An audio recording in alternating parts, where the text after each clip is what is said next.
ప్రార్థన తర్వాత ఆయన సేవకు మనం సమీపిద్దాం.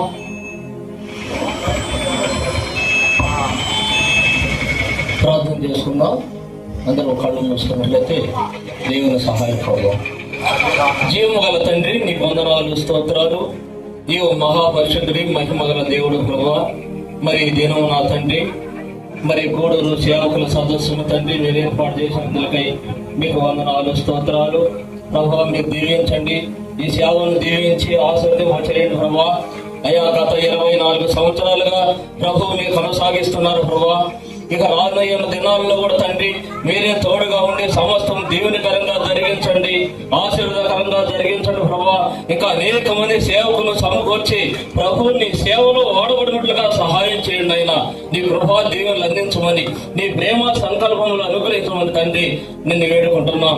మరి నా తండ్రి సేవకు ఈ దినములు ప్రభువా మీరు ఏమి వాక్యమునైనా బోధించనై ఉన్నారు, మీరు ఏమి సూచనలు అందించనై ఉన్నారో ప్రభువా. రానున్న సేవలో ప్రభువా మేము ఏ రీతిలో కొనసాగాలో ప్రభువా నీ కృపను అందించమని, మీ మాటలు మాకు బోధించమని, ఆశీర్వదింప చేయమని, అయా స్థానిక సంఘమును కూడా అభివృద్ధి పరిచి నూతనపరిచి కార్యరూపంగా సాగించమని తండ్రి నిన్ను వేడుకుంటూ యేసుక్రీస్తు నామములో ప్రార్థన చేసి వేడుకుంటున్నాము తండ్రి, ఆమేన్.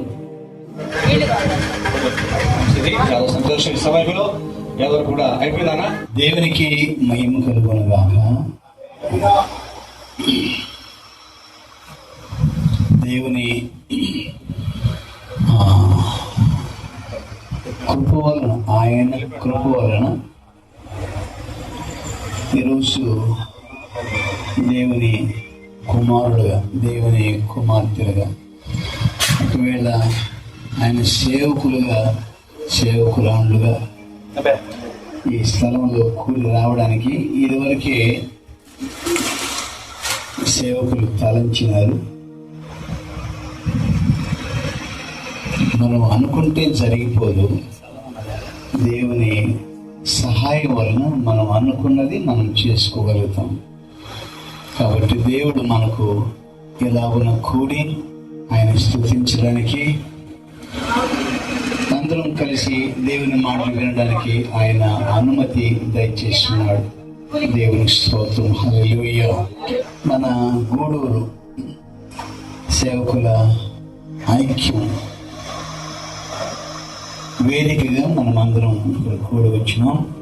అయితే ఈ అసోసియేషన్లో సభ్యులుగా ఉన్నారు ప్రతి ఒక్కరికి మీకు శుభములు, వందనాలు తెలియజేస్తున్నాను. దేవుడు మిమ్మల్ని దీవించుగాక, ఆమేన్.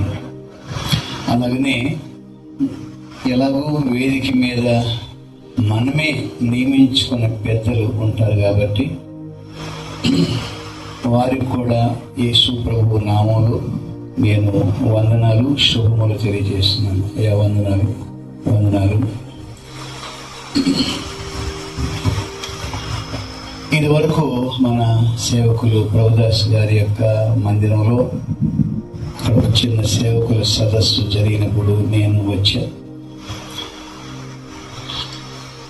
ఊహించని విధంగా ఈరోజు కూడా మీ మధ్యలోకి నేను రావడానికి దేవుడు సాయం చేసినాడు. ఆ రోజు ఎంతమంది సేవకులైతే వచ్చినారో ఒకసారి మీరు వచ్చింటే చేయలేపని చూద్దాం. ప్రభుదాస్ గారి యొక్క మందిరంలో జరిగిన సేవకుల సదస్సులో పాల్పొందినవాడు అంతేనా? ఒకటేనా? అంతేనా? మంచిది. అయినప్పటికీ చాలా సమయమే అయిపోయింది మనం అందరం కూడి రావడానికి. ఇన్ని పాటలు కూడా ఈరోజు అవసరం లేదు, కానీ ఇక వస్తారు కదా, వస్తూ ఉంటారు కదా, వాళ్ళను ఉద్దేశించి ఇలాగ నడిపిస్తూ ఉంటారు నాయకులు. మంచిది. ప్రభు స్తోత్రం. మనము తర్వాత నాతో కూడా సేవకులు, మా తమ్ముడు, సొంత తమ్ముడు యేసుదానం గారు వచ్చారు. నేను నిన్ననే బయలుదేరి టయానికి రాలేదనుకొని సేవకులు రత్నశేఖర్ గారు 9కి గూడూరులో ఉంటారా అన్నారు. మన స్థానిక సేవకులు ఒకరు గారు 10కి స్టార్ట్ అవుతుంది, 10కి మీరు ఉండాలి అన్నారు. ఈ రెండింటినీ దృష్టిలో పెట్టుకొని నేరుగా చిత్తూరు నుంచి ఈ సమయానికి రాలేను కాబట్టి నిన్న బయలుదేరి రాత్రి తమ్ముడు వాళ్ళ దగ్గర ఉండి అక్కడ నుండి సమయానికి వచ్చి దేవుని స్తోత్రం. నాకు కూడా వచ్చిన సేవకులు తమ్ముడికి నేను వందనాలు తెలియజేసాను. ఆయన సహకారం ఈ ప్రాంతంలో ఎక్కడైనా నేను బండిలో బాగుస్తే ఆయనే నాకు సాయం చేస్తాడు. మంచిది. బయట ఉన్న వాళ్ళకు మనవి, మీరు కూడా అక్కడ చేరి విన్నట్లుగా అక్కడ మైక్ సౌండ్ సిస్టమ్ ఏర్పాటు చేసినారు కాబట్టి రోడ్డు వైపు చూడకుండా, పక్కనోడి వైపు చూడకుండా మీరు దేవుని మాటలు వినమని నేను మనం చేస్తున్నాను. నా దగ్గర మీకు ఇవ్వడానికి వెండి బంగారములు లేవు, కానీ నాకు కలిగినదే మీకు ఇస్తున్నానని మరి ఎవరు చెప్పారు? పేతురు, యోహాను చెప్పారు కదా. అలాగున దేవుని యొక్క వాక్యాన్ని నేను మీకు తీసుకొచ్చా. అది మొదటగా నేను ఏమి గ్రహించినాను, ఏమి నేర్చుకున్నాను, అనుభవించినాను అది చెబుతూ ఉంటాను. నేను మీకంటే చాలా నైపుణ్యం కలిగిన బోధ కూడా రాలేదు. కేవలం నాకు తెలిసినటువంటి సత్యాన్ని చెప్పడం కలుగువచ్చు. దేవుని స్తోత్రం కలుగునుగాక. ఇది సేవకుల సదస్సు అని అంటున్నారు. ఈ సేవకులే రారు కనుక మన సోదరులు కూడా వస్తారు కాబట్టి ఇది ఏమైనా వాక్యం అయితే మాత్రం అందరికీ వర్తిస్తుంది.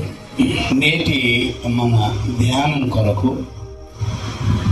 గలతీ పత్రికలో 1వ అధ్యాయము 6వ అధ్యాయము 1, 2, 3 వచనాలు మనం చదువుకున్నాం.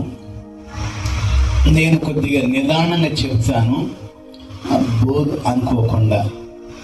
విషయం మీకు అర్థం కావడం కొరకు దేవుడు నాకు ఇచ్చిన శైలి అదే. అరవడం, కేకలు వేయడం, దూకడం, స్పీడ్గా హావభావాలు వ్యక్తం చేయడం అవేవి నాకు దేవుడు ఇవ్వలేదు. నేనేం గ్రహించినాను అది వినేవాళ్ళు విని అర్థం చేసుకునే విధంగా నాకు దేవుడు వాక్యాన్ని గ్రహింపజేసినాడు. నేను చెప్పే విధానం కూడా అలాగే ఉంటుంది. మనవి చేస్తున్నాను, మీ సోదరుడుగా నన్ను స్వీకరించండి. పెద్ద బోధకుడుగా ఊహించుకోవద్దు, ఎందుకంటే మీరు అనుకున్న స్థాయిలో లేకపోతే నేను మైనస్ అయిపోతాను. నేను సాధారణం చదువుకున్నాను. చదవండి. గలతీ పత్రికలో 6 సహోదరులారా, ఒకడు ఏ తప్పిదములోనైనా చిక్కుకుని ఎడల ఆత్మ సంబంధులైన మీలో ప్రతి వాడును తాను శోధింపబడుతునేమోనని తన విషయమై చూచుకొనుచు సాత్వికమైన మనసుతో అట్టివానిని మంచి దారిలోనికి తీసుకుని రావాలను. ఒకని భారములను ఒకడు భరించి ఇలాగూ క్రీస్తు నియమమును పూర్తిగా నెరవేర్చు. చాలు. దేవుని స్తోత్రం. వింటున్నారని నమ్ముతున్నాను.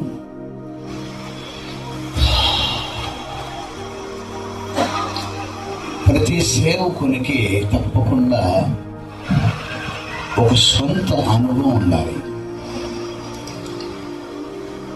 సొంత అనుభవం, సొంత సాక్ష్యం ఉండి వాక్యం చెప్పినప్పుడు తప్పకుండా తనకున్న అనుభవాల్లో నుంచి ఏదో ఒకటి చెప్పినప్పుడు వినేవాళ్ళు అవును అని అనుకుంటారు. మనకే సొంత అనుభవం లేకుండా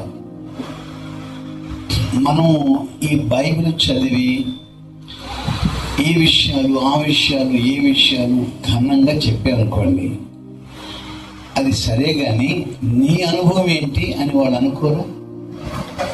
అందుకని దానికి విలువ ఉండదు, విలువే ఉండదు. కాబట్టి సేవకుడు లేకపోతే ఎవరైనా ఇతరులకు సువార్త చెప్పాలంటే వాళ్ళ వ్యక్తిగతంగా సొంత అనుభవం ఉండాలి. దేవుని స్తోత్రం. నీకు మారు మనసు అనుభవం ఉంటే మారు మనసు అనుభవం ఎలాగుంటుందో చెబుతావు వేరేవాడికి. కాకపోతే నీకు లేకపోతే మారు మనసుల గురించి ఒక పెద్ద ప్రసంగం చేస్తావు. నీకు ప్రార్థన అంటే ఏంటో, దాని విలువేందో, దాని యొక్క అనుభవం ఏందో నీకు తెలియనప్పుడు వేరే వాళ్ళకి ప్రార్థన గురించి ఘనంగా ఒక ప్రసంగం చేస్తావు. నీకైతే ఒక అనుభవం ఉండదు. కనుక ప్రతి విషయంలో మనము ఖచ్చితంగా సొంత అనుభవాన్ని ఎంతో కొంత కలిగి ఉండాలి. అప్పుడు మనం చెల్లే రూపాయి లాంటి వాళ్ళం. అలా కాకుండా లేకపోతే చలని రూపాయి. ఎందుకంటే ఇంకొక వచనం చదువుతాను చూడండి.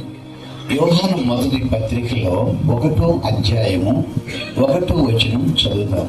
చూడండి, నాకు ఇదంతా తెలుసులే అనుకుంటే అది అహంకారమే అవుతుంది. నీకు మిమ్మల్ని ఎవరు బాగు చేయలేరు. జీవవాక్యం కూర్చున్న అది ఆది నుండి ఏది ఉండెనో, మేము ఏది వింటిమో, కన్నులారా ఏది చూచితిమో, ఏది నిదానించి కనుగొంటిమో, మా చేతులు దేన్ని తాగి చూచినో అది మీకు తెలియజేయుచున్నాం. ఎప్పుడైనా మీరు దీన్ని చదివినారా? అపోస్తలుల సేవ ఎలాంటిదంటే, వాడు స్వయంగా చూచిన దాన్ని, స్వయంగా వినిన దాన్ని, స్వయంగా తాకిన దాన్ని, వాళ్ళు స్వయంగా తెలుసుకొని అనుభవించిన దాన్నే చెప్పారు. అందుకే పరిశుద్ధాత్ముడు అవును అవును అవును అని ఒప్పించేవాడు. అందుకు ఇక్కడ కూర్చున్న మీ అందరూ కూడా మీలో లేనిది వేరే వాళ్ళకి చెప్పకూడదు. మీలో లేనిది మీరు అనుభవించాలి, మీరు పొందండి. మీకు తెలియని దాన్ని వేరే వాళ్ళకు చెప్పితే పరిశుద్ధాత్ముడు అంగీకరించడు. సో కాబట్టి ప్రతి ఒక్కరికి ఎంతో కొంత సాక్ష్యం మనకుండానే ఉండాలి. నా హృదయం నిండుకు దేవుని వాక్యాలు సమృద్ధిగా ఉన్నాయి. అయితే ఈ వాక్యాల్లో ఏది చెబుతున్నా అంటే ప్రతిదీ అవసరమే. అందుకని ఇప్పటి వరకు నేను అటు ఇటు ఊగిసలాడుతూ ఉన్నాను. అయితే ఈ చివరి నిమిషానికి ఈ వాక్యమే చెప్పడానికి నేను నిశ్చయించుకున్నాను. దేవుని స్తోత్రం. ఇక నా గురించి మీకు ఏం చెప్పగలను? నేనైతే పాస్టర్ ఎన్ కొర్నేలియస్ పాల్ అని కొందరు తెలుసు. నేను మొన్నటి నుంచి ఒకటి అనుకున్నాను, పాస్టర్ అనేది తీసేసుకొని SGN కొర్నేలియస్ పాల్ అని పెట్టుకోవాలనుకున్నాను. అదేంటిది అంటే, ఎస్ అంటే సర్వెంట్ ఆఫ్ గాడ్, దేవుని సేవకుడు కొర్నేలియస్ పాల్, ఎన్ కొర్నేలియస్ పాల్ అని అర్థం వచ్చేటట్టుగా. అంటే ఏది చేస్తున్నా నేను పాస్టర్ అని కానీ, లేకపోతే డాక్టర్ అని కానీ, రెవరెండ్ అని కానీ, బిషప్ అని కానీ, రైట్ రెవరెండ్ అని కానీ, మోస్ట్ రైట్ రెవరెండ్ అని కానీ ఇవేవి నేను పెట్టుకోను.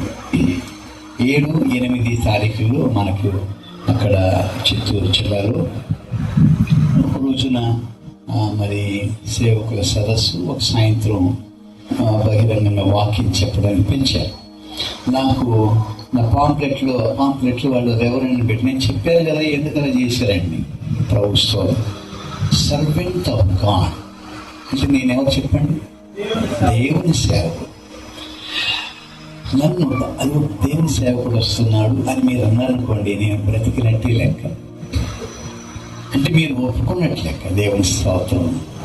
అంతే కదా, ఈయన దేవుని సేవకుడు అని.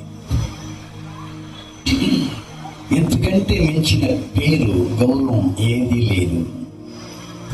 ఎందుకంటే షూనేమీరాలు ఎలీషాను చూస్తూ వచ్చింది. ఆమెకు అనిపించింది, ఈ నిజముగా భక్తిగల దైవజనుడని ఎరిగి తన భర్తకు వెళ్ళి చెప్పింది. సో కాబట్టి మిమ్మల్ని నన్ను ఎవరైనా చూసినప్పుడు, ఈయన దైవజనుడు, ఈమె నిజంగా దేవుని సేవకురాలు అని వాళ్ళకి అనిపించాలి. దీనికంటే మించిన డిగ్రీ మరొకటి లేదు. ఆ మాట నాకు చెప్తే చాలు. ఏమో చెప్పండి? సర్వెంట్ ఆఫ్ గాడ్, దేవుని సేవకుడు. అబ్బా, అదే మరి, దీనికంటే మించింది లేదు, బైబిల్లో కూడా లేదు. దాన్ని ఎవరైనా కోరుకుంటే వాళ్ళు అమాయకులే అనుకుంటారు. దేవుని స్తోత్రం. ఇప్పుడు మనం చదువుకునే వాక్యంలో నేను కొద్దిసేపే చెప్తాను, మీకు బోర్ కొట్టవు. నిదానంగా మీరు విని ఆలోచన చేస్తే దేవుడు మీతో ప్రేమ కలిగి మాట్లాడుతున్నాడు అని అనుకుంటాను. ఈరోజు లోకా పాస్టర్ గారిని బట్టి, వాళ్ళ కుటుంబాన్ని బట్టి, ఇక్కడ కూడుకునే సంఘాన్ని బట్టి నిజంగా మనం దేవునికి వందనాలు చెల్లించాలి. వాళ్ళు 23 సంవత్సరాలు పూర్తి చేసుకుని 24లో ప్రవేశించిన సందర్భంగా మనల్ని పిలిచినారు ఈ మంచి వాక్యాన్ని మనం వినడానికి. దేవుని స్తోత్రం. అపోస్తలుడైన పౌలు ఇలా ఉన్న గలతీలో ఉన్న వారికి రాశాడు, సహోదరులారా, మీలో ఎవడైనా ఒకడు ఏ తప్పిదములోనైనా చిక్కుకుని ఎడల అని అన్నాడు. సహోదరులారా, మీలో ఎవడైనాను ఏ తప్పిదములో చిక్కుకుని ఎడల, చదవండి, మీరే చదవండి, బాగుంటుంది, చదవండి. సహోదరులారా, ఒకడు ఏ తప్పిదములోనైనాను చిక్కుకుని ఎడల, చాలు, అంతే అంతే చాలు. ఇప్పుడు మనం సువార్త అన్యులకు చెప్తాం మనం. ఇక మీరు సేవకులు కాబట్టి మీరు ఎప్పుడు మీ ముందున్నటువంటి విశ్వాసులకు చెప్తారు. అంటే ఏది చెప్పినా మేము ఇది, మీరు అది లేదు అన్నట్టుగా అన్యులకు చెప్తాం. మేము ఇది మీరు తెలుసుకోవాలన్నట్టుగా విశ్వాసులకు చెప్తాము. అంటే అర్థమేంటి?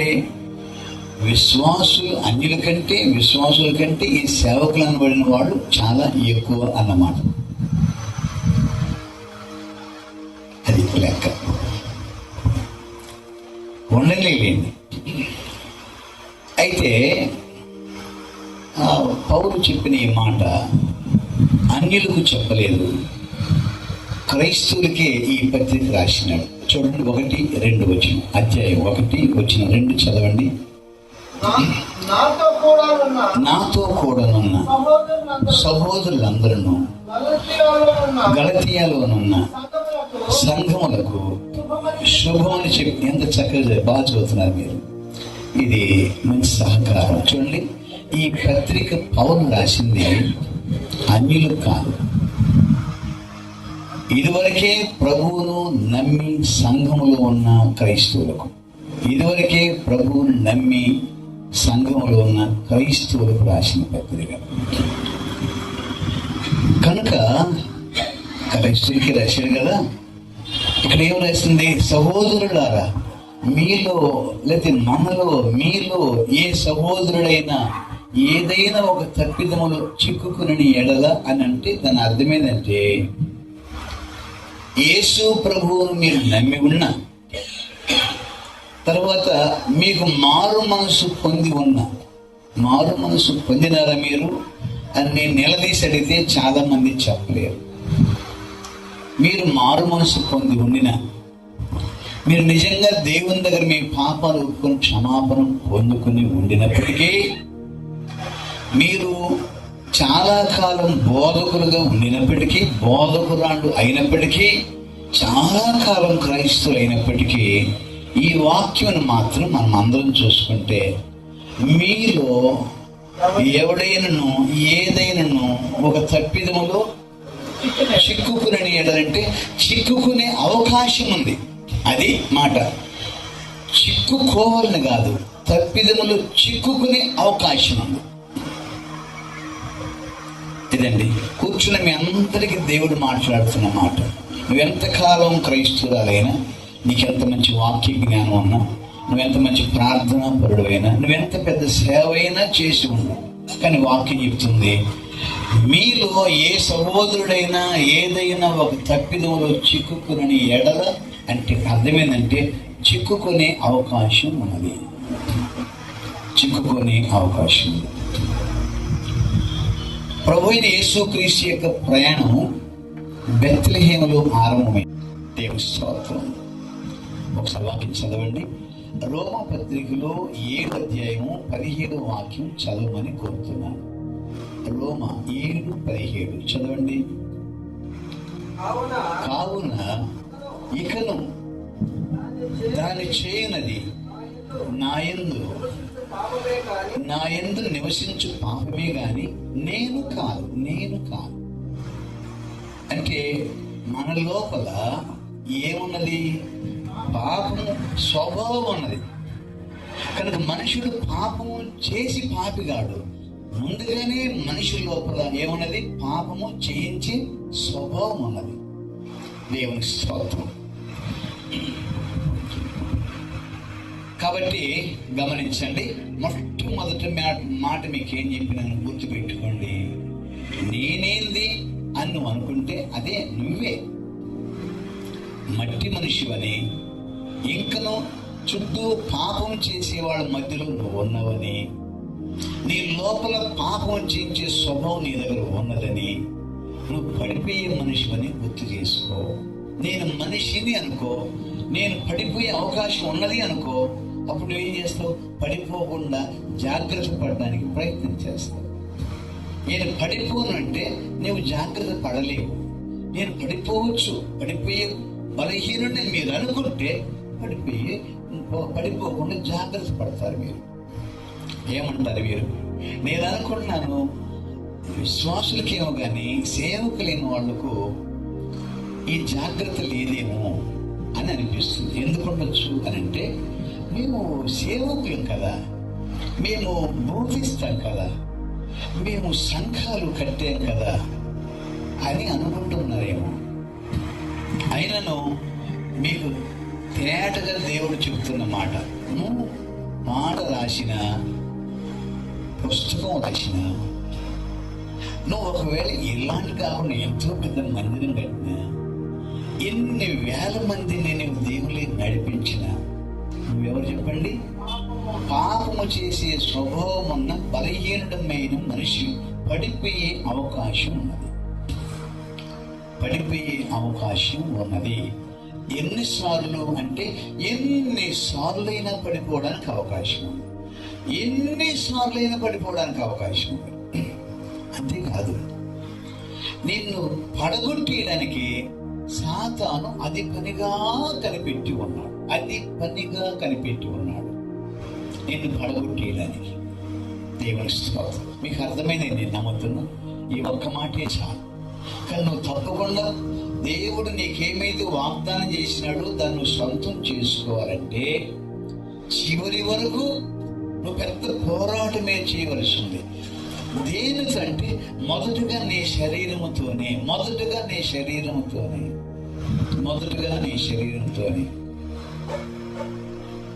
నీ లోపల ఒక స్వభావం ఉంది. అది ఎప్పుడు దైవ నియమానికి విరుద్ధంగా కోరుకుంటూ ఉంటుంది. ఈ బలహీనత ఎదిగిన సైతానుడు మళ్ళీ కొంచెం ప్రేరేపిస్తూ రెచ్చగొడుతూ ఉంటాడు. అది కారణం. కనుక పాపం చేసేవాడు 2 కారణాలు చేస్తాడు. ఒకటేమో తన శరీరంలో ఉన్న ఆశను బట్టి, రెండవది సైతాను యొక్క ప్రేరేపణ బట్టి. చదవండి ఒకసారి, వాక్యం చదవండి. ఎఫెసీ పత్రికలో 2వ అధ్యాయం వచనము 2, 3 చదవండి. త్వరగా చదవండి నాన్న. దయచేసి బయట వాళ్ళందరూ వింటున్నారు కదా? రైట్. నేను మళ్ళీ కొంచెం పైన చదవండి. ఎన్నో వచ్చింది? 2. అది బాగా చెప్పారు.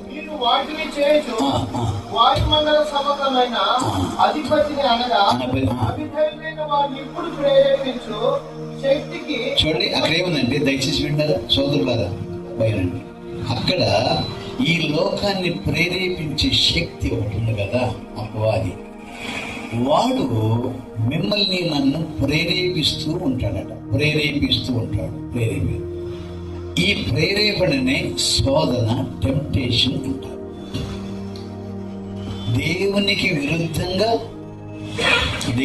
విరుద్ధంగా నీ దగ్గర ఏదో చేయమని సైతాను ప్రేరేపిస్తూ, నీ శరీరాన్ని ప్రేరేపిస్తూ ఉంటాడు. సో కాబట్టి ఒకడు పాపం ఎందుకు చేస్తాడు అంటే ఒకవేళ ప్రభువుని గురించి తెలుసుకున్న, మారు మనసు పొందిన, బాప్తీసం పొందిన సేవకుడేనంటే ఒకటి చెప్పండి, తన శరీరం యొక్క ఆశను బట్టి. రెండవది చెప్పండి, కానీ కాదు, సైతాను ప్రేరేపణ బట్టి. సైతాను యొక్క అది ప్రభు స్తోత్రం. కానీ ప్రతిసారి మనం సైతాన్ని నిందించకూడదు, సైతాన్ని నిందించకూడదు. ఎందుకయ్యా నీవు వండు తిన్నావు అంటే ఆదాం అన్నాడు, ఆ స్త్రీ, అది కూడా నువ్వు నాతో కూడా ఉండడానికి ఇచ్చిన ఆ స్త్రీ, ఆమె స్త్రీని తీసుకోకుండా ఉండేది.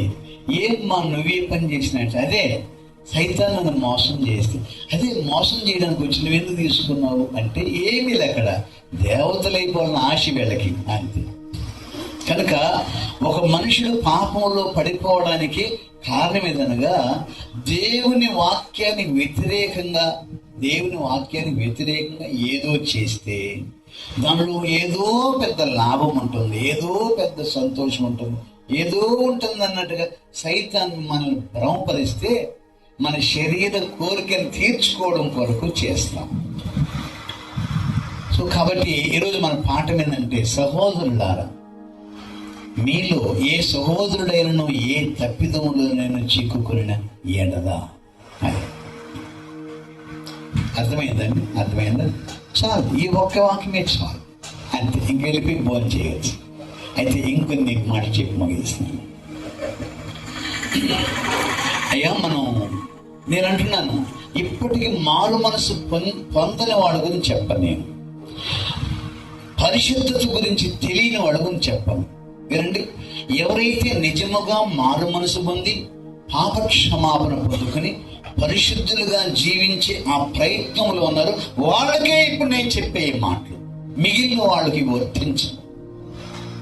ఎవరైనా మారు మనసు పొంది పాప క్షమాపణ పొందుకొని ఇక మీదట పరలోకంలో నిత్య జీవం కొరకు పరిశుద్ధమైన జీవితం జీవించడానికి ఎవరు ప్రయత్నంలో ఉన్నారో ఆ మాట నేను చెప్తున్న ఈ బాధ వాళ్ళకే, మిగిలిన వాళ్ళు కానే కాదు. మిగిలిన వాళ్ళకు ఇది చెందదు, వర్తించదు. ఇది రెండవది, అయ్యా మనము సరే, నేను మారు మనసు పొందినాను, నా పాపములు క్షమాపణ పొందుకున్నాను, నేను పరిశుద్ధురాలుగా జీవించడానికి ప్రయత్నం చేస్తున్నాను కదా, ఉన్నాను కదా, మరి నేనెందుకు పాపంలో పడిపోతాను అని మీరంటే మొదట ఏం చెప్పుకున్నాం చెప్పండి. కాబట్టి మీరు ఒక మనుషుడు తప్పిదంలో పడిపోవడానికి కారణం ఏంటంటే తన శరీరం, బలహీనమైన తన శరీరం బట్టి, రెండవది సాతానికి ప్రేరేపణ బట్టి. అర్థం కాలేదా నేను చెప్పేది? నేను తమిళ్ చెప్పడం లొడబొడ అన్ని భాషలు మాట్లాడు నేను వినండి. రెండో కారణం చెప్తున్నాను చూడండి. మా గొర్రెలు ఉండేటివి, ఈ గొర్రెలు మనము మేతకు తోలిపోయినప్పుడు ఎప్పుడైనా కానీ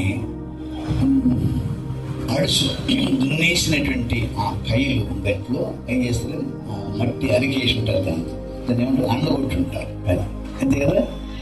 ఈ గొర్రెలు ఒకవేళ ఆ గని మీద పోవాల్సి వచ్చినప్పుడు వాస్తవానికి గొర్రెకి బురద నచ్చదు. అందుకే ఏం చేస్తుందంటే తనకి ఎక్కడ బురద అంటుకుంటుందో అన్న జాగ్రత్త పడుతూ అడుగులు వేయకుండా అది పోతా ఉంటుంది. కానీ పొరపాటున ఆ బురద కైలోనే పడిపోవడానికి అవకాశం. మీకు నేను చెప్తున్న మాట చెప్పిన రెండో కారణం, మీరు పొరపాటున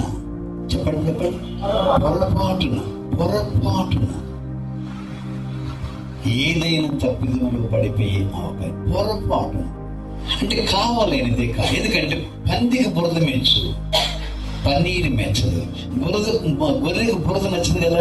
కనుక అది పొరపాటున పడిపోవచ్చు. పొరపాటున అనగా ఏ క్రైస్తవుడు, ఏ పరిశుద్ధుడైన క్రైస్తవుడు నిత్య జీవాన్ని స్వతంత్రించుకోవాలని ఆ ప్రయత్నంలో, పోరాటంలో, ప్రయాణంలో ఉన్న క్రైస్తవుడు కావాలని తప్పు చేయడు. ఒకవేళ ఏదైనా చేసేసినాడంటే పొరపాటున జరిగిపోయి ఉండొచ్చు, పొరపాటున పడిపోయి ఉండొచ్చు. దేవుని స్తోత్రం, హల్లెలూయా. అయితే మీరు గమనించండి, ఆ గొర్రె పడిపోయింది నిజమే, కానీ ఉండలేదు, తనకలాడుతుంది, అరుస్తుంది, చేతనైతే అదే లేచి వచ్చేస్తుంది. నేను చెప్తున్నా, నిజముగా ఎవరైనా కానీ దేవుని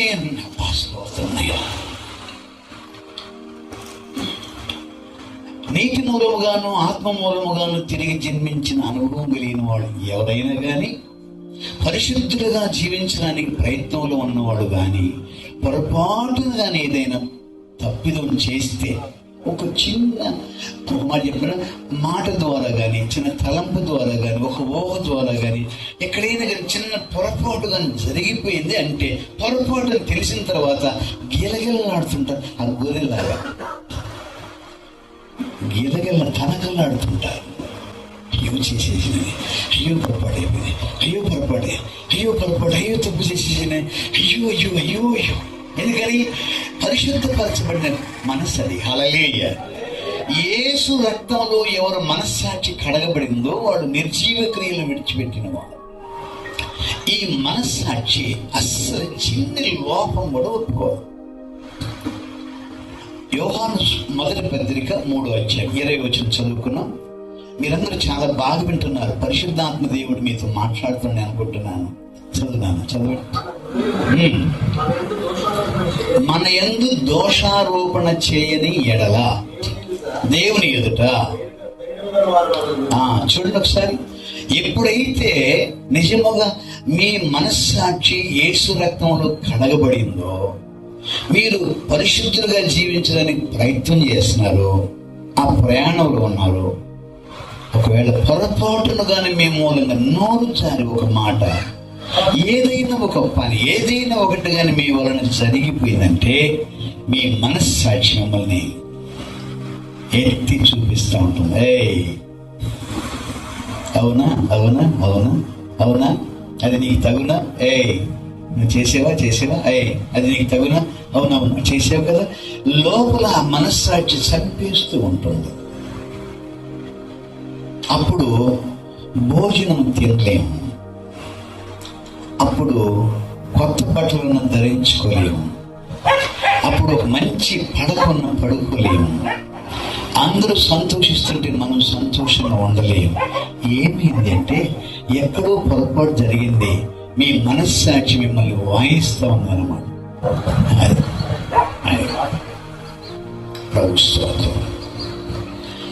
మీకు ఎవరికైనా ఈ అనుభవం ఉందా? నేను మళ్ళీ అంటున్నా, పరిశుద్ధపరచబడిన వాళ్ళకు మాత్రమే నేటి వాక్యం, బోధకులకు కాదు. పరిశుద్ధపరచబడిన మనస్సాక్షి పరలోకం వైపు ప్రయాణంలో ఉన్నటువంటి వాళ్ళకు మాత్రమే ఈ వాక్యం. ప్రభు స్తోత్రం. ఈ అనుభవం మీకుందా? ప్రభు స్తోత్రం. ఈ అనుభవం మీకుంటే, మీరు పొరపాటున మీ వలన జరిగిన నిజమే, కానీ మీ ముఖం కళదెక్కిపోతుంది, మీ ముఖం కళదెక్కిపోతుంది, మీకు సంతోషం ఉండదు. జీవు నిండుకు డబ్బులున్న సంతోషం, ఏందో బాధ, ఏందో బాధ, ఏందో బాధ. అప్పుడు మీరు వెళ్ళి ఆయన దగ్గరికి వెళ్ళి, అయ్యా, ఈ మాట చాలా అద్భుతమైన మాట. చదవండి, కీర్తనలో 119 వచనం 26 కీర్తన. ఎస్, అది చక్కగా చెప్పుకొనగా. ఎస్, గమనించండి దయచేసి. అప్పుడు మీరు వెళ్తారు, దేవ పాపిని నిన్నాశ్రయించాను. చూడు, మీరు పాట పాడుతున్నారు, నేను పాడను, పాట పాడని, అలాగుని వెళ్తాను. అలాగూ, అయ్యా అప్పా, నేను అట్లా అనుకోలేదయ్యా, అట్లా అవుతుందనుకోలేదయ్యా, తప్పైపోయింది. నా ముఖం మీ వైపు చూపించదు, పనికిరాను, తప్పైపోయింది, పనికిరానయ్యా, నేను మళ్ళీ బైబిల్ ఎట్లా పట్టుకునేది, తప్పైపోయిందయ్యా, తప్పైపోయిందయ్యా, అంతేనయ్యా, మా అమ్మ నన్ను పాపం కలిగి నిజమేనయ్యా, నేను పడిపోయినాయ్యా, పొరపాటు అయిపోయిందయ్యా, చేయాలనుకోలేదు, చేయలేనయ్యా, చేసినానయ్యా అని ఆ జరిగిన యావత్తు విషయాన్ని పోయి దైవ సన్నిధిలో నువ్వు చెబుతావు ప్రభుత్వం. చెప్పి చెప్పి చెప్పి చెప్పి ఏడ్చి అప్పుడు కానీ ఇంకెప్పుడు చేయలేనయ్యా అని మీరు బ్రతిమలాడుకుంటే దేవుడు క్షమిస్తే అప్పుడు మరలా మీరు కోల్పోయిన నెమ్మది మీ మనసులోకి వస్తారు. దేవుని స్తోత్రం.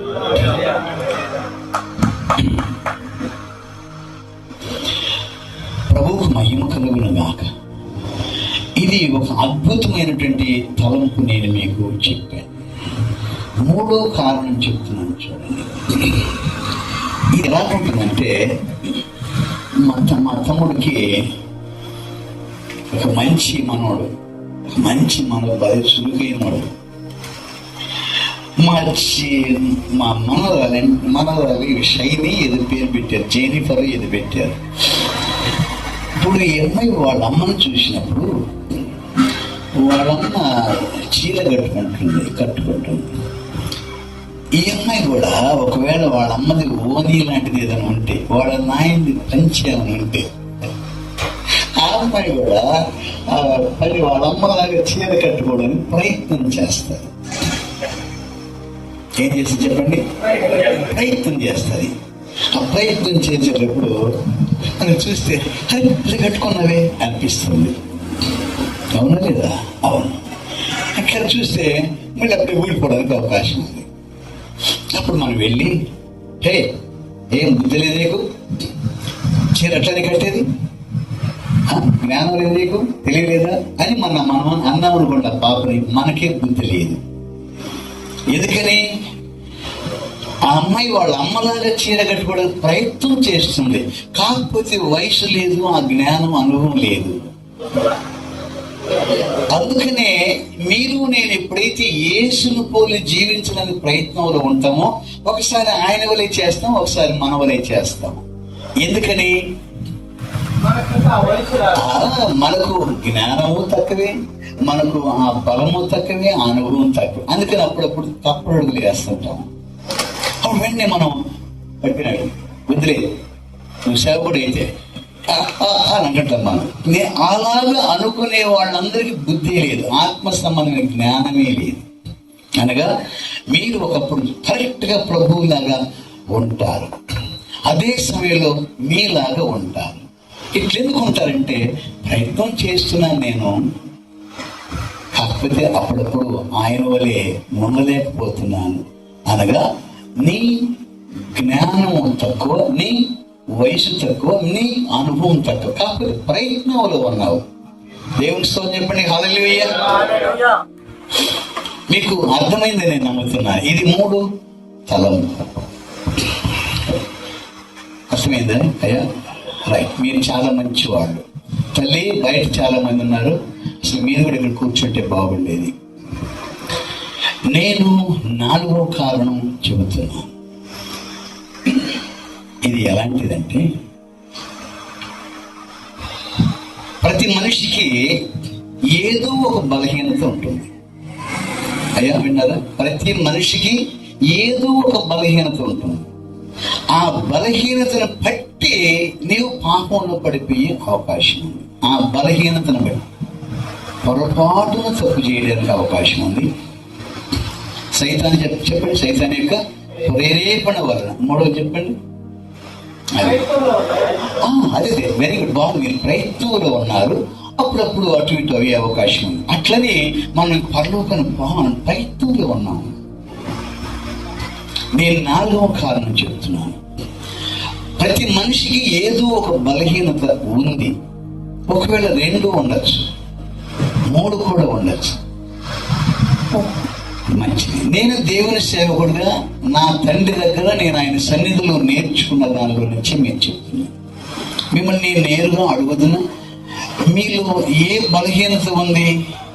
మీరు ఏ బలహీనత, ఎన్ని బలహీనతలు ఉన్నాయంటే ఆ బలహీనతను బట్టి నువ్వు విన్న సత్యానికి నువ్వు ఆయా సందర్భాల్లో నీవు వ్యతిరేకంగా నడుచుకుంటూ ఉంటావు.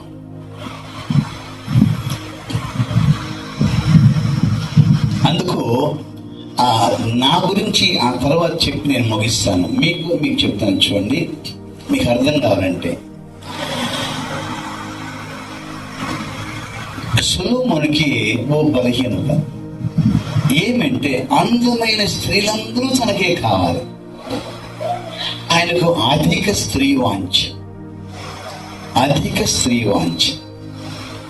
అందుకనే తనకున్న ఆ స్త్రీ వాంఛను బట్టి అతడు దేవునిలో నుండి తొలగిపోయినాడు. ఈ అధికమైన స్త్రీ వాంఛను బట్టి ఒడ్డేసుకున్నాడు. ఎట్లా చెప్పండి? ఒడ్డేసుకున్నాడు.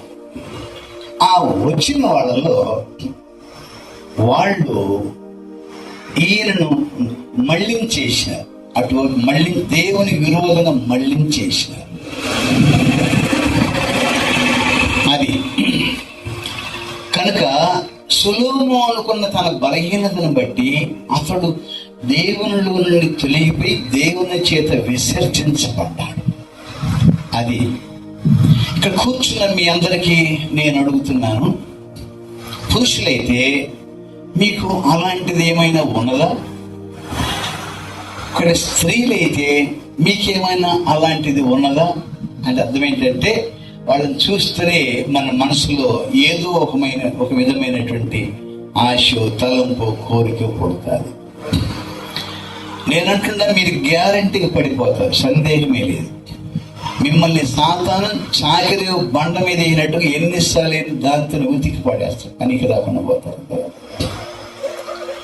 నేను మిమ్మల్ని నేరుగా అడుగుదనా?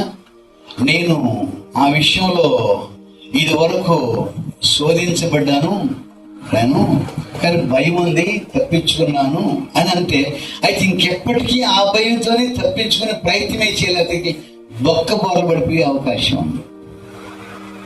ఇక్కడ సొలొమోను స్మాష్. ఓ పచ్చి గాడిద దవడ ఎముకతో 1000 మందిని చంపిన మహావీరుడు సంసోను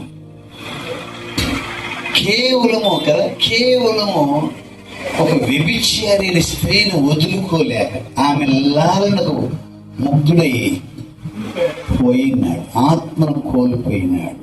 సో ఇది ఒక బలహీనత. అందుకనే పురుషులతో, సేవకులు అయిన వాళ్ళతో మాట్లాడుతున్నాను. ఎవరైనా ఇంట్లో ఒకే స్త్రీ ఉన్నప్పుడు మీరు వాళ్ళ ఇంటికి వెళ్ళకూడదు.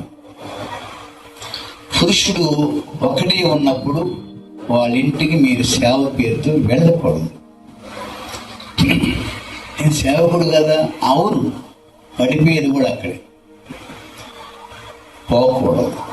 నీ కూడా ఎవరినైనా వెంట పెట్టుకుని పో, లేకపోతే పోవద్దు. పొరపాటును పోవాల్సి వస్తే పోయి మర్యాదగా అన్ని తలుపులు కిటికీలు తెరిచి నువ్వేం మాట్లాడుతున్నావో అందరూ వినేటట్టుగా మాట్లాడాలి. ఇంత నాకు అవసరం దేవుని స్తోత్రం చెప్పండి, హల్లెలూయా.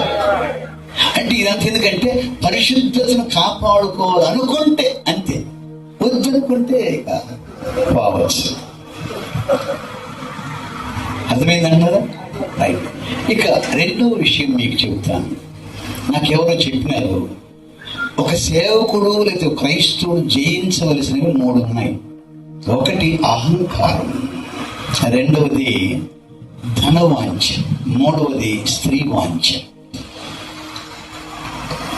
అహంకారం చెప్పండి, రెండవది ధనవాంఛ, స్త్రీ వాంఛ.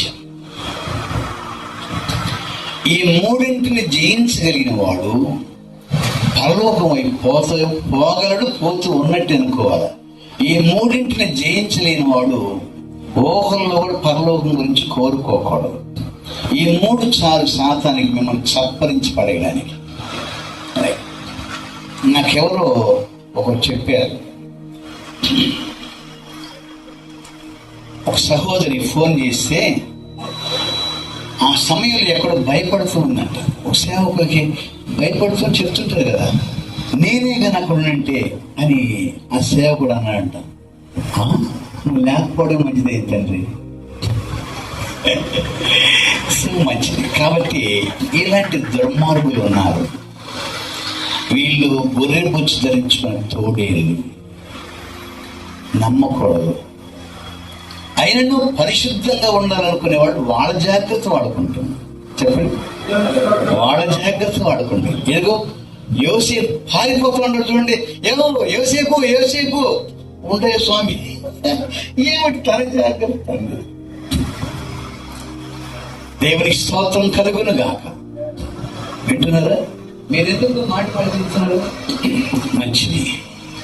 ఆ తరువాత సహోదరులారా, యూదాకు ప్రభువైన యేసుక్రీస్తును దగ్గర రాకముందుకే ఉన్నటువంటి డబ్బు వాంఛ, ఇప్పుడు అదే వాంఛ ఆయనకుంది. కానుకల సంచి ఉంది, అప్పుడప్పుడు ఎత్తుకుని వెళ్ళిపోయాడట. అంటే దేవుని డబ్బులు కూడా దొంగిలిస్తావు నీవు, దేవుని డబ్బులు కూడా దొంగిలిస్తావు అన్నమాట. ఇప్పుడు ఏమైంది? ఆ డబ్బు వాంఛ, అతనుకున్న ఆ డబ్బు వాంఛ, ఆ బలహీనతే సాతానుకు ఆయుధమైతే కదా. ఆ డబ్బు సంపాదన కోసమే యేసు నమ్మేయడానికి పురమాయించినాడు. ఎవరు? ఫినిష్.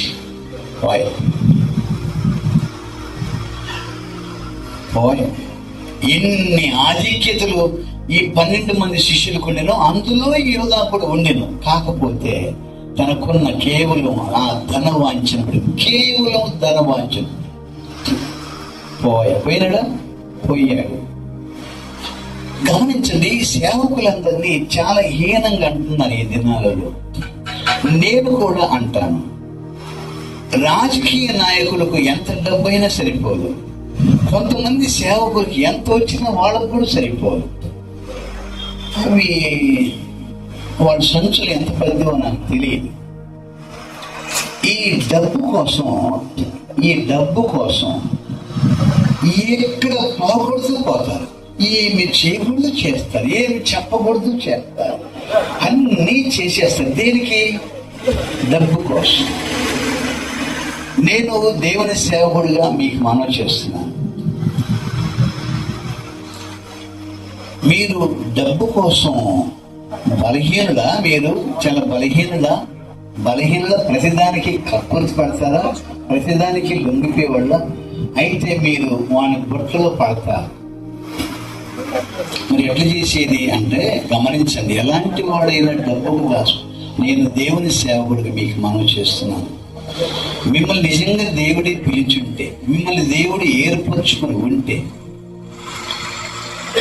మీకు ఆయన దగ్గర డబ్బు ఉంది. హల్లెలూయా చెప్పండి. ఆయన దగ్గర డబ్బు ఉంది. ఈయన దగ్గర పనిచేసి మరింకొక యజమాని దగ్గర మీరు చేయించాల్సిన అవసరం లేదు. కనుక సేవకులు అందరూ చీకొడుతున్నారు, అసహించుకున్నారు. మన వాళ్ళు రాజకీయ ఆ ప్రచారం కూడా పోతారట సేవకులు. కనుక మంచిది, తప్పు కాదు. డబ్బు కావాలనుకున్న తప్పు కాదు. దాన్ని అనుసరించే విధానాన్ని సాతానుడు దేవునికి విరోధంగా చూపిస్తాడు. అది ఇంకేం లేదు. ఇది పోయినాడు. ఎవరు? యూదా పోయినాడా? పోయినాడు. ఈలాగున మీరు ఒక్కొక్కరిని బైబిల్ నుండి మీరు చూస్తూ పోండి. ఎందరో మీకు తీవ్రమైన కోపం ఉంటుంది, మీ బలహీనత అదే ఉంటుంది. ఎవరైనా కానీ మిమ్మల్ని అంత చిన్న మాట కానీ హెచ్చరిస్తే మీరు భయంకరంగా కృంగిపోతారు. అదే మీ బలహీనత ఉండొచ్చు. తర్వాత మీరు ఎప్పుడు వీళ్ళ మాటలు వాళ్ళకి, వాళ్ళ మాటలు వీళ్ళకి చెప్తుంటారు. అది మీ బలహీనత కావచ్చు. తర్వాత ఈ స్థానం కోరుకునే ఆశ ఉంటుందేమో, అది కూడా మీ బలహీనత కావచ్చు. అంటే అర్థం ఏంటి? ఈ వేదిక మీద కూర్చోన్న మనసు, అధిక కోపం కావచ్చు, చెప్పండి, అధిక కామాంతరత కావచ్చు, ధనవాంఛ కావచ్చు, ఇంకా చెప్పండి, రైట్, కొన్ని వాళ్ళు చెప్పేది కావచ్చు. ఇక ఎన్నో బలహీనతలు మీకు ఉండొచ్చు. నిజాయితీగా మీరు ఒప్పుకుంటే మంచిది. నిజాయితీగా ఎవరి గురించి అయినా గొప్పగా చెప్తే కుళ్ళుకునేది కూడా భరించలేవు నీవు. నేనంటున్నా, సౌలు రాజు అంటే కుళ్ళుకునే వాళ్ళందరూ సౌలు రాజులే అంటాను నేను. అదే కదా, దావీదుని ఏదో పాపం కొంచెం మెచ్చుకుంటూ భరించలేకపోయాడు, దాంతో చచ్చిపోయినాడు. అవునా లేదా? అవునా? కనుక జీవితాన్ని అలా తీసుకో. నీకు చాలా కుళ్ళుకునే బుద్ధి అంటే వేరే వాళ్ళ అభివృద్ధిని, వాళ్ళ మంచిని వాడవలేక లోపల భయంకరంగా అల్లాడిపోతున్నవేమో, అది వానికి ఆయుధం కావచ్చు. దేవునికి మహిమ కలుగునుగా. హల్లెలూయా. కనుక మీరు ఏదైనా ఒక తప్పిదములో చిక్కుకుని ఎడల అని అంటే, ఎందుకు చిక్కుకోవచ్చు అని అంటే, మాటికి పొరుగు వాళ్ళ ఇంటికి పోతూ ఉంటాం, అదే నీ బలహీనత కావచ్చు, దాంతోనే పడగొట్టేయడానికి అవకాశం ఉంది. మీరు చెప్పొచ్చా? మీరు చెప్ప అయ్యా నాకు ఫలానా బలహీనత ఉన్నదని చెప్పగలరా? అయితే నాకు ఈ బలహీనత ఉన్నది అని మీరు ఎంత గుర్తుపట్టచ్చో నేను చెప్పేస్తాను. దేవుడు నా గ్రహం, నా బలహీనత ఇది అని మీరు ఎట్లా గుర్తుపట్టచ్చు అంటే, నేను ఇది వరకు త్రాగబోతున్నాను. లేదు, అసలు నా వ్యక్తిగత విషయమే చెప్తాను. నేను శ్రీకాళహస్తి ప్రాంతంలో, నేను మా తమ్ముడు మా అన్న కూడా పుట్టాం. బాల్యం వయసులో అంటే 5వ తరగతి అంటే 10 సంవత్సరాల వయసులోనే నన్ను సైతాను ఆవరించి ఉన్నాడు. ఏ రకమైన సైతాన్ అంటే, అది ఆ సొలొమోను సైతాన్. అట్లా 10 సంవత్సరాల వయసులో, 10 సంవత్సరాలు అయింది అదేంది అని అంటే, అదే దాని అర్థం ఏంటంటే అదంతే.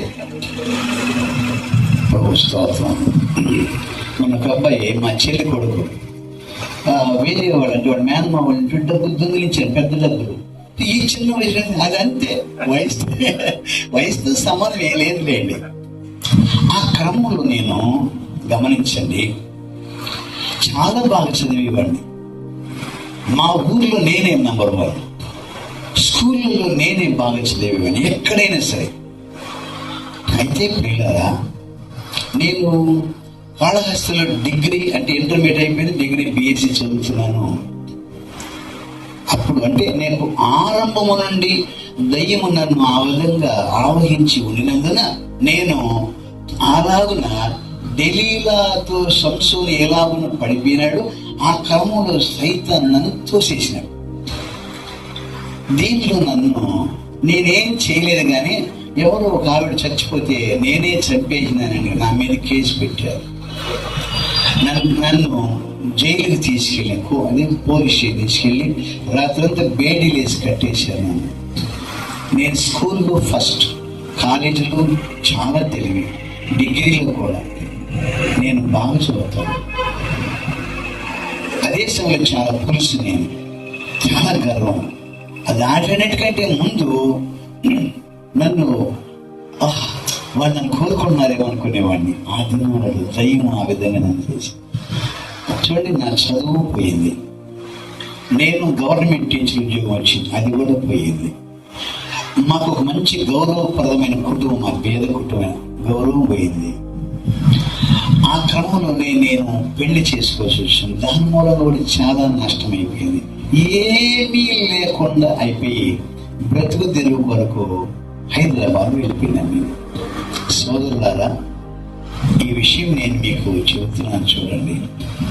ప్రభువుని నమ్మి బాప్తీసం తీసుకున్నానే కానీ, బైబిల్ ట్రైనింగ్ కూడా చేశాను, నేను చేసిననే కానీ అది చూడండి, ఆ దురాత్మ నన్ను ప్రేరేపించేది. అది ఎవరికి తెలియదు, నన్ను ప్రేరేపించేది.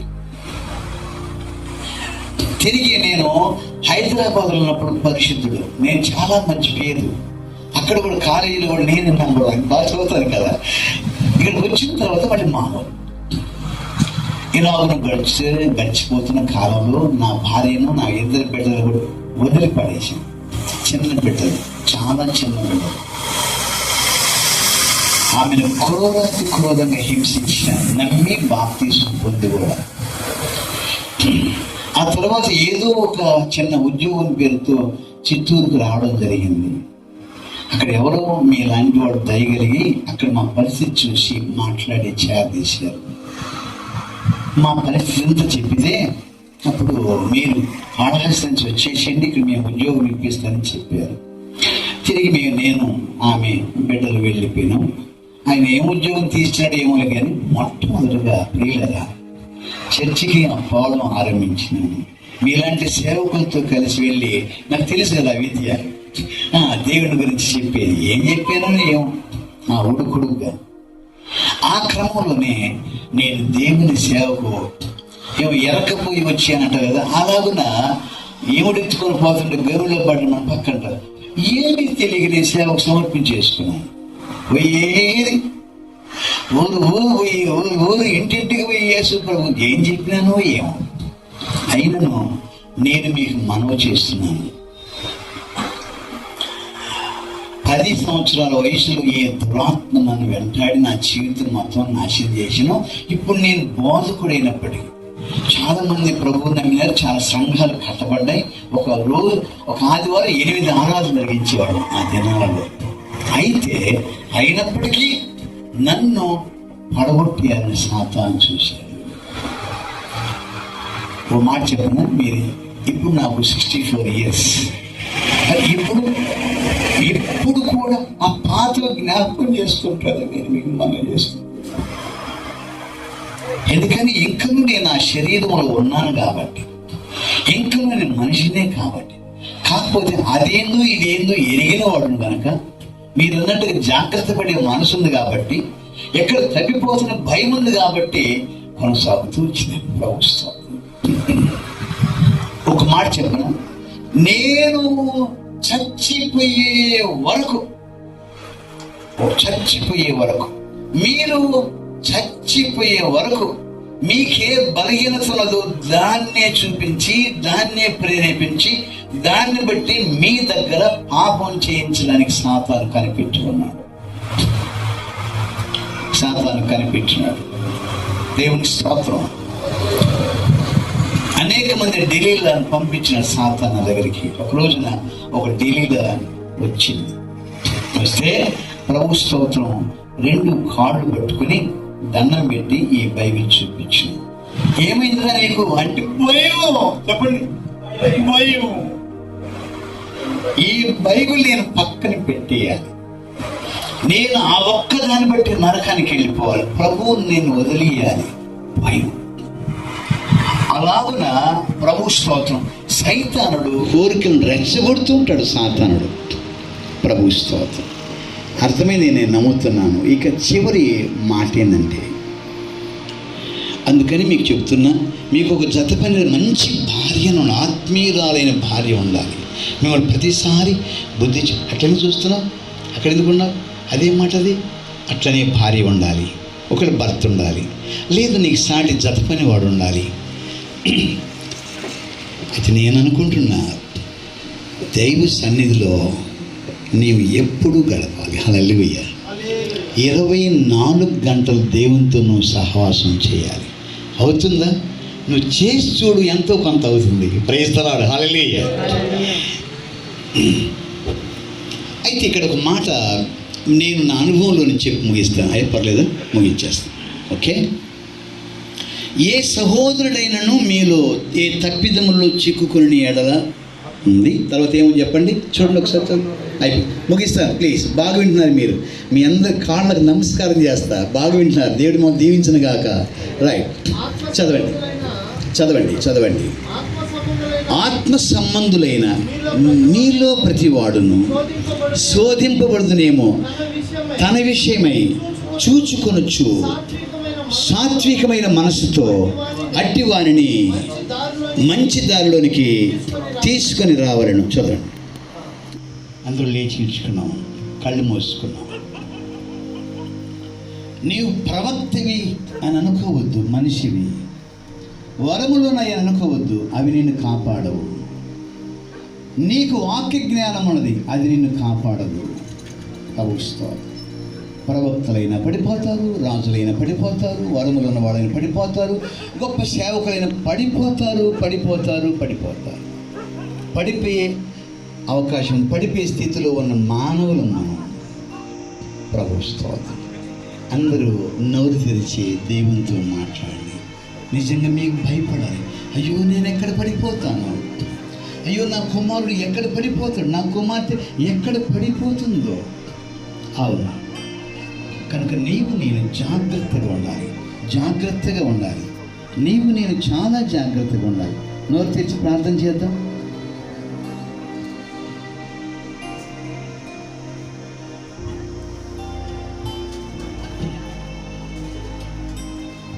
అయ్యా మీరు నోరు తెరవలేదే. నిజంగా నేను చెప్పిన మాట మీరు విన్నప్పుడు భయం అయిపోయిందని, మరి ఏ వయసులో ఉన్న ఏనే నేను బలహీనుడు అన్నాడు, బలహీనుడు నేను పడిపోతానని భయపడుతున్నాడు. అవును, ఏర్పరచబడిన వారిలో నుండి సైతము అనేకులు సాతాను దొంగిలించడానికి రాత్రింబగళ్ళు ప్రయాసపడుతున్నాడు.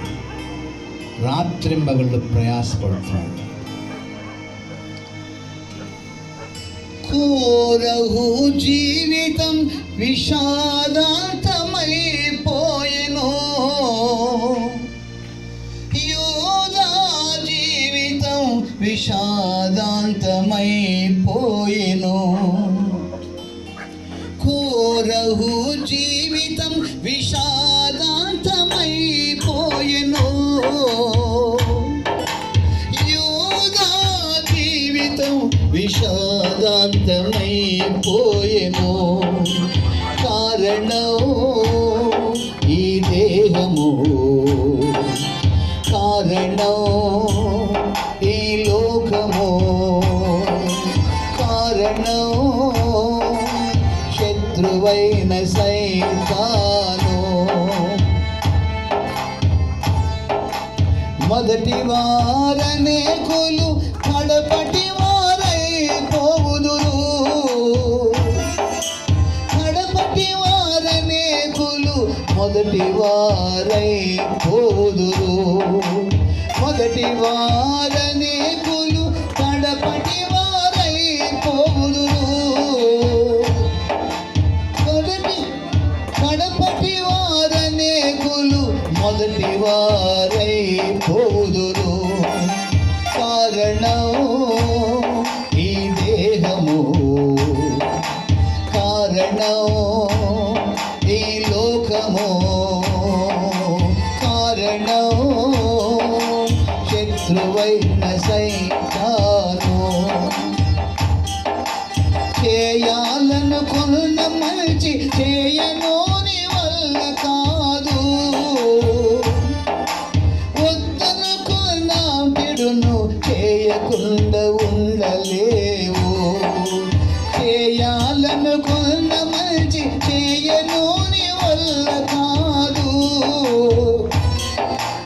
వద్దనుకున్న చెడును చేయకుండా ఉండలేవు. కారణం ఈ దేహము, కారణం ఈ లోకము, కారణం శత్రువైన సైతాను. చివరి వరకు క్రీస్తునందు నిలుచువారే ధన్యులు. పోరాటం పరలోక ప్రయాణం పూలపాట కాదమ్మా, పరలోక ప్రయాణం పోరాటమేనయ్యా. కారణం ఈ దేహము, కారణం ఈ లోకము, కారణం శత్రువైన సైతాను. మంచిది, దయచేసి ఒకసారి నా కొరకు మీరు అందరూ ప్రార్థన చేయమని కోరుతున్నాను.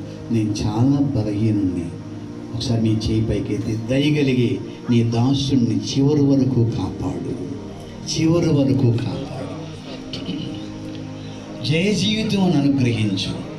ఓ జయించి జీవ కిరీటం వరకు ఆయుత్తపరచమని ప్రార్థన చేయండి. నా కోసం చేయండి, ఇక్కడ ఉన్న వాళ్ళందరి కొరకు ప్రార్థన చేయండి. నేను మైక్ దైవజనులకు ఇచ్చేస్తాను, ప్రార్థన చేయమని కోరుతున్నాను. దయచేసి నోరు తెరిచి ప్రార్థన చేయండి. Thank you lord, thank you. అందరూ ప్రార్థన చేద్దాం. Thank you Jesus, thank you lord, mighty lord. Thank you Jesus, thank you Jesus, thank you Jesus. కృపా సత్య సంపూర్ణుడా యేసుక్రీస్తు ప్రభువా, జీవము కలిగిన మా దేవ, అయ్యా నీకే వందన స్తోత్రాలు చెల్లించుకుంటున్నాం. మీ దాసుల ద్వారా మీరు మాట్లాడిన ప్రతి మాటను బట్టి నీకు వందనాలు. నిజమే ప్రభువా, మేము పాపములో పడిపోతామని ఆ పాపాన్ని చూసి పారిపోండి అని చెప్పారు ప్రభా. ఆనాడు మా పితరులైన యేసేపుగా పరిశుద్ధాత్మ యొక్క అన్యోన్య సహవాసము ఆయన సన్నిధి దినమందు కూడి వచ్చిన దైవ సేవకుల కుటుంబాలకు అలాగే సంఘానికి ప్రత్యేకంగా వర్తమానం అందించినటువంటి దైవ సేవకులకు ఏర్పాటు చేయబడినటువంటి లోకా పాస్టర్ గారు వారి యొక్క కుటుంబం అంతటికి వారి పరిచర్య అంతటికి పరిశుద్ధాత్మ దేవుడు తోడైండి నడిపించిన గాక. ఆమేన్. ఆమేన్. అందరికీ వందనాలండి. కూర్చోండి, దయచేసి కూర్చోండి. మీ అందరికీ భోజనాలు ఏర్పాటు చేయబడ్డాయి. దయచేసి